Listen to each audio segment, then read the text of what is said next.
Olá, gente! Hoje nós vamos falar sobre uma questão que percorre todas as obras, que é a escolha de fornecedores. Eu quero falar com vocês sobre o que é um bom fornecedor, o que é um mau fornecedor, o que isso impacta na sua vida e na sua reforma e também no seu bolso. E assim, eu acho que todo mundo já escutou uma história ou de que o trabalho daquele fornecedor foi muito impecável, ou de pessoas que tiveram problemas em obra por conta de fornecedores. Então eu quis trazer alguns exemplos de coisas que aconteceram durante algumas obras e para vocês entenderem o que é você conseguir fazer essa escolha de forma assertiva, por que a gente recomenda alguns fornecedores e outros não. E eu acho que vocês vão gostar desse vídeo. Vamos embora?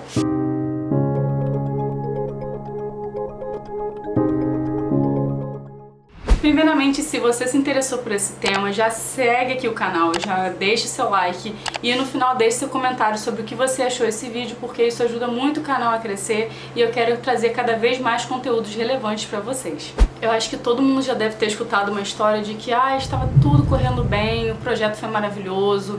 Quando a gente começou a obra, começou a surgir alguns problemas e normalmente esses problemas são alguns problemas que a gente percebe que acontecem com muito mais frequência quando a gente tem uma escolha ruim de fornecedores no projeto. Então, como é que funciona mais ou menos um esquema de obra para vocês entenderem inicialmente como é que funcionam todas essas etapas e o que faz vocês escolherem às vezes um fornecedor que não seja tão bom.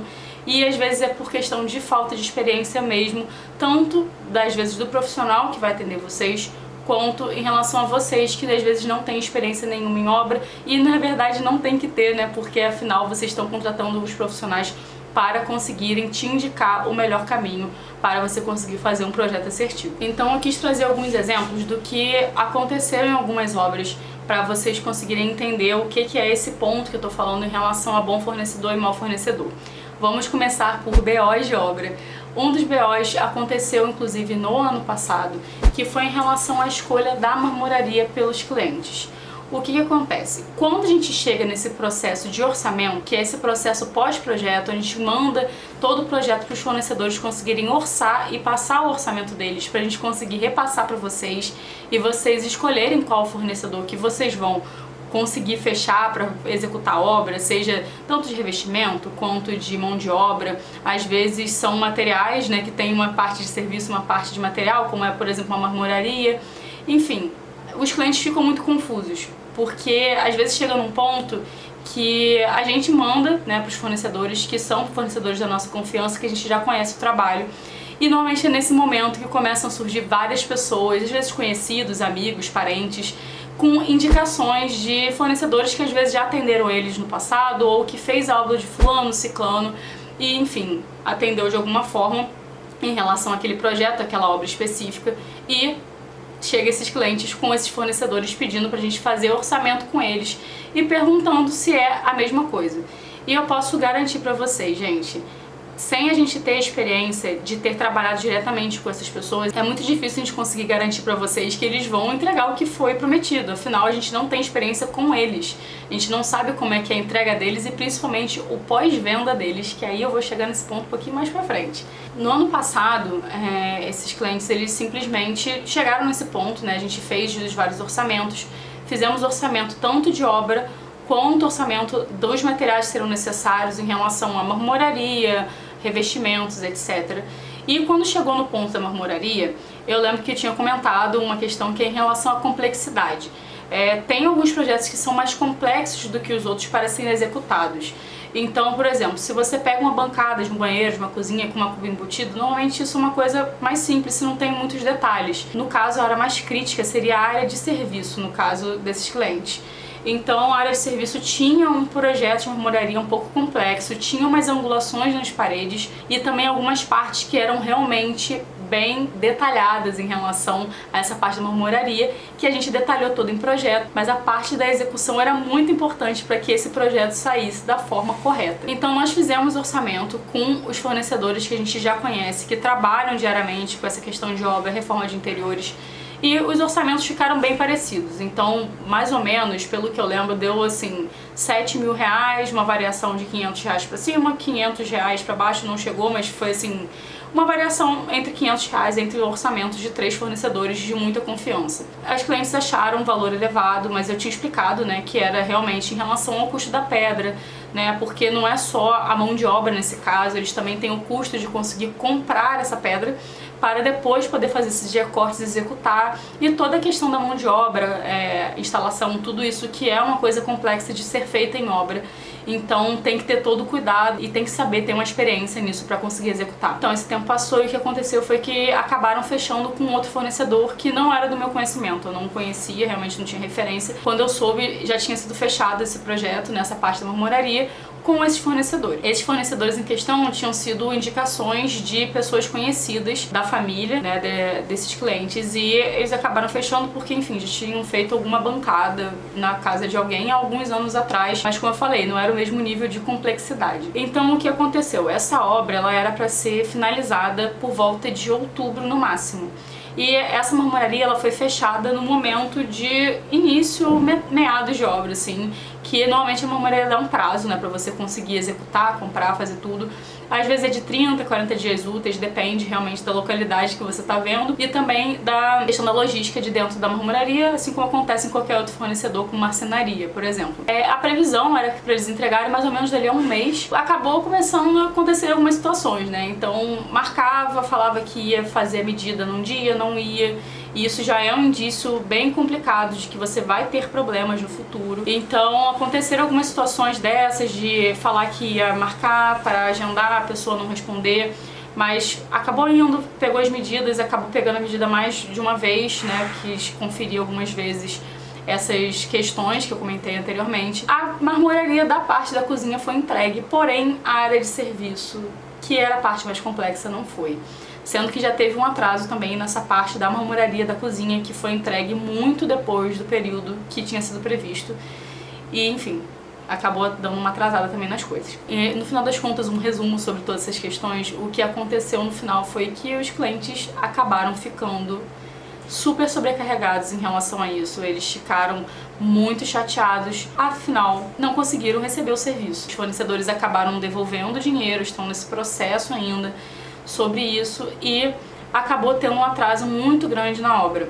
Não conseguiram fazer a medida da marcenaria, que normalmente é uma medida que a gente faz depois dessa instalação da marmoraria. Então o que acabou acontecendo foi um desgaste mental muito grande e uma economia de dinheiro que não foi economia, acabou sendo gasto em tempo de obra, em estresse e, na verdade, no final não teve economia porque acabaram tendo que fechar com um dos fornecedores que eu tinha indicado anteriormente para que isso fosse executado, porque eles simplesmente não conseguiam executar, não tinham essa experiência, também não passaram isso para os clientes. E, enfim, alguns indícios que a gente pega assim sobre essa história que eu quero passar para vocês, meio como uma lição e alguns pontos que a gente consegue avaliar, né, para vocês terem essa avaliação própria sobre que tipo de fornecedor que vocês estão buscando para a obra de vocês. Eu acho que o primeiro ponto é em relação à parte técnica. A partir do momento que foi enviado todo o nosso projeto com esse detalhamento, em nenhum momento eles pegaram um telefone que a gente deixa de contato para tirar dúvidas comigo, né, a arquiteta que fez esse projeto, em relação à execução.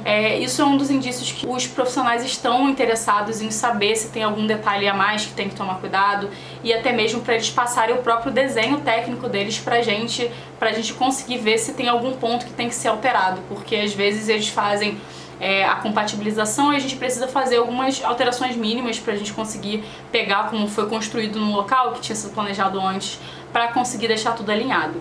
Isso não aconteceu. Inclusive eu perguntei para esses clientes e eles falaram que a única coisa que enviaram para eles depois foi um croquis feito à mão desse projeto, né? Não teve nada mais, não teve nenhum tipo de documentação. O outro ponto é em relação ao contrato. Não tinha nada em relação a prazo, em relação a se eles não entregassem o que ia acontecer. Foi um contrato de boca e isso é um dos pontos que eu vejo que é o mais complicado de todos, porque quando vocês não têm um contrato envolvido, gente, vocês podem ter certeza de que pode rolar uma dor de cabeça assim muito maior do que vocês imaginam, porque vocês não vão ter respaldo legal até para vocês conseguirem exigir algumas questões, como por exemplo acabamento, prazo, saber como é que vai ser todo esse processo, né, dali pra frente.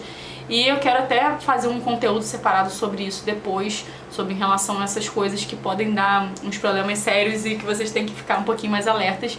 Mas esse BO de obra foi um dos BOs, assim, que eu fiquei com muita pena, assim, dos clientes, né, porque a gente sabe toda a expectativa que tem em relação à entrega de obra, todas as coisas que as pessoas colocam em relação à reforma, tanto financeiro quanto emocional.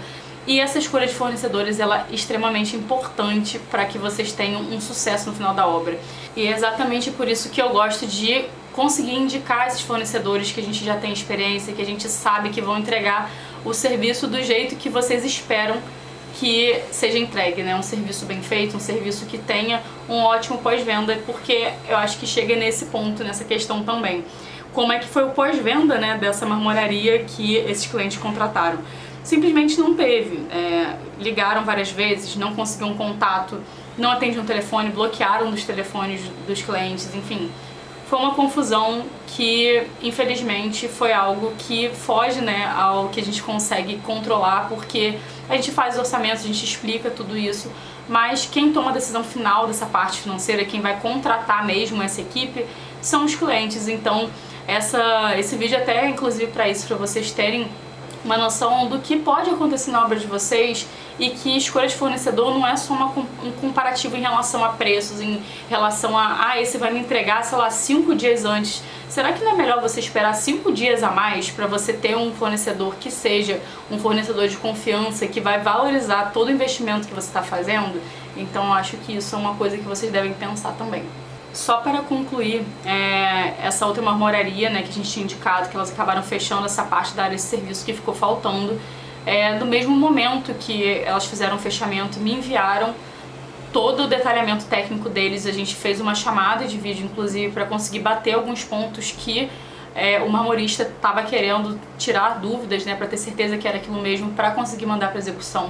Então a gente vê todo o tratamento que tem por trás, que às vezes o cliente não vê, ou às vezes você, né, que acompanha, às vezes, sei lá, 3D nas redes sociais, ou só alguns momentos de obra, às vezes você não vai ter noção do que é realmente você ter um bom fornecedor na sua obra e como aquilo vai impactar tanto no seu emocional quanto no seu bolso. E por outro lado, recentemente eu tive um exemplo de profissionalismo em relação a uma das marcenarias que a gente trabalha, que foi uma marcenaria que foi, assim, extremamente parceira, tanto dos clientes quanto da gente, né, como escritório.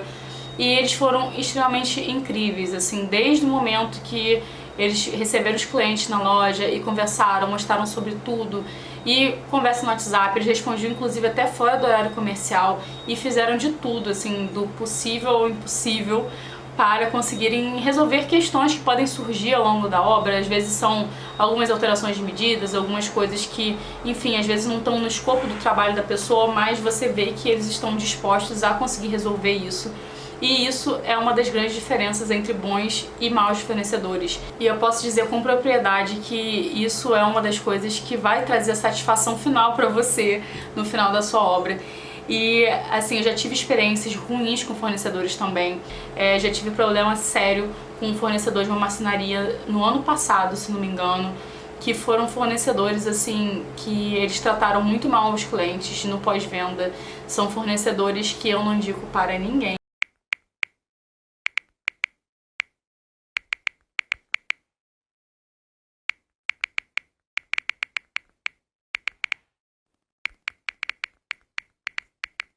Essa marcenaria, ela foi, assim, extremamente incrível, foi um projeto extremamente detalhado. E nesses pontos a gente vê como é que tem tanto a questão da experiência quanto toda a relação, né, que é formada em relação ao cliente, que é muito diferencial que a gente vê desses atendimentos. Às vezes você vai ser um cliente que vai prezar muito sobre a questão da economia. E é nesse ponto que eu gostaria de tocar com você agora. O que seria economia para você? Seria você economizar às vezes R$1.000 em relação a um fornecedor desconhecido e um fornecedor que é conhecido? Às vezes pode ser um valor maior, então digamos R$5.000 que você vai ter de diferença entre um fornecedor que seria um fornecedor indicado e um fornecedor que seria, enfim, uma indicação de uma pessoa leiga às vezes, que te passou esse contato e saiu essa diferença de valor e você pensa, poxa, por que se um fornecedor está fazendo por esse valor, o outro também não pode fazer? Qual a diferença entre os serviços se, enfim, o projeto foi o mesmo? E é exatamente nesses pontos que a gente vê a diferença. Quando você tem um problema na obra, não vai ser aquele amigo que te indicou aquele fornecedor que te trouxe o problema que vai resolver o problema da sua obra. Quem vai resolver esse problema é você, junto com o seu profissional, o seu arquiteto. E é nesse ponto que a gente vê o que é a diferença do pós-venda, o que é a diferença de você ter pessoas que estão ali querendo resolver o seu problema e querendo te entregar o melhor serviço possível. Porque quando tem o momento da venda, é muito mais fácil de você ficar encantado com, né, enfim, a loja, às vezes o tratamento mesmo que vão fazer com você nesse momento da venda, mas o pós-venda é o que importa, porque é o que vai te mostrar se ele está realmente ali querendo sanar os seus problemas, querendo mostrar pra você que ele tá junto com você e reconhecer também os seus próprios erros, porque isso acontece, às vezes pode acontecer, enfim, algumas falhas, algumas coisas que têm que ser substituídas, e é aí que a gente vê o que é um bom fornecedor. Até porque se você pensar bem, gente, se vocês forem fazer uma grande reforma num apartamento inteiro, às vezes você vai demorar 4, 6 meses para você ter aquele apartamento inteiro reformado, às vezes até mais, né? Depende do nível de complexidade, o nível de alteração que você teve ao longo desse percurso. Mas imagina se você tem um atraso de 6 meses a mais, de 4 meses a mais, ou mais do que isso. Às vezes você não tá nem podendo morar no local que está acontecendo a sua obra, então você está pagando 2 aluguéis, você está pagando, enfim, 2 condomínios, você está pagando em dobro tudo que você já poderia ter tido isso sanado antes, se você tivesse um fornecedor bom. Então você está pagando o dobro de tudo, enquanto a sua obra poderia ter sido feita no momento correto e você já poderia ter se mudado, por exemplo. Então esses pontos que às vezes a gente só consegue avaliar depois, que é o que eu queria tocar com vocês nesse assunto. Então aqui vão as minhas dicas em relação a tudo que eu já vivi na profissão, em relação ao que a gente vê no dia a dia, tanto que a gente vê com as decisões de alguns clientes, quanto em relação à troca que a gente tem com outros profissionais dentro dessa área de construção. Então essas dicas eu espero que sejam válidas para vocês conseguirem avaliar, esteja você agora no momento de reforma ou se você pensa para reformar daqui a não sei quanto tempo, não importa, essas dicas vão continuar sendo válidas para vocês. Então acho que o primeiro ponto é avalie o histórico profissional desse profissional que você está contratando. Principalmente quando a gente está falando em relação à marcenaria, eu vejo que é um ponto que tem muitas opções de mercado. Tem lojas que têm muito mais tempo de mercado do que outras e às vezes vocês vão pegar um profissional que está às vezes no início, vai cobrar um valor extremamente baixo em relação ao que seria, né, o valor de mercado. E às vezes as pessoas ficam muito tendenciosas a, né, fechar com esse profissional por questões de economia. E não é que esse profissional vai ser ruim, mas eu avaliaria se ele tem, por exemplo, um contrato, como é que é a forma de pagamento, se acontecer algum problema, como ele vai resolver, isso está registrado.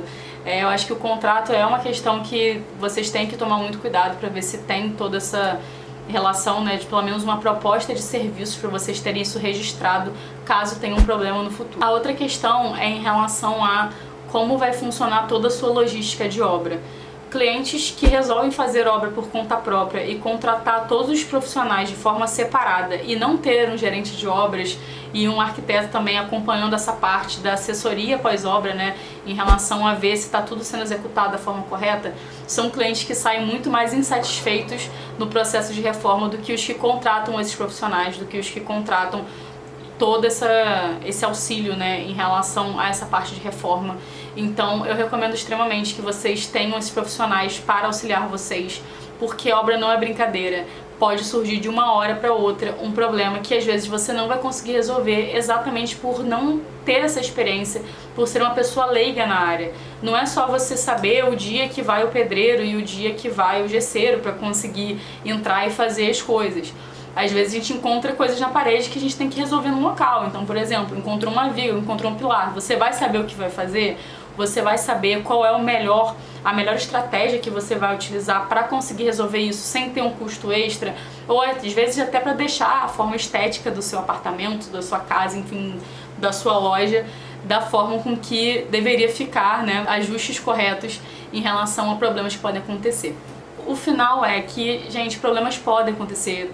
é comum acontecer imprevisto em obra, e às vezes não é imprevisto grande não, quando eu digo imprevisto às vezes é assim, uma medida que vai ter que ser ajustada de alguma coisa, puxa, vamos botar a tomada mais uns centímetros acima ou abaixo e tem que fazer alguns ajustes às vezes em relação a outros profissionais, como por exemplo marcenaria ou alguma coisa em relação a, sei lá, a mesa de cabeceira de vocês, mas são ajustes que se vocês não tiverem cuidado, vocês acabam tendo muito transtorno e muita dor de cabeça que pode ser evitada. Então é isso, gente, BO de obra acontece, mas o importante é manter a calma e ter uma pessoa que consiga estar do seu lado para conseguir te auxiliar em todo esse processo. Se vocês gostaram de saber essas coisas, me deixem saber, porque eu quero saber se vocês querem que eu traga alguns desses outros BOs, assim, pra conseguir conversar com vocês e mostrar os problemas, né, que podem acontecer. Eu acho que é interessante vocês saberem, né, de coisas que podem acontecer mesmo durante a obra, porque são coisas que a gente vê um pouquinho mais no dia a dia de canteiro e nem sempre os clientes conhecem, né, problemas que podem acontecer mesmo. É isso, gente. Espero que vocês tenham gostado. Me deixem saber se vocês querem que eu traga mais conteúdos como esse. E me mandem aqui nos comentários quais são os temas que vocês gostariam que eu trouxesse aqui no canal também. É isso, gente. Beijos e até a próxima.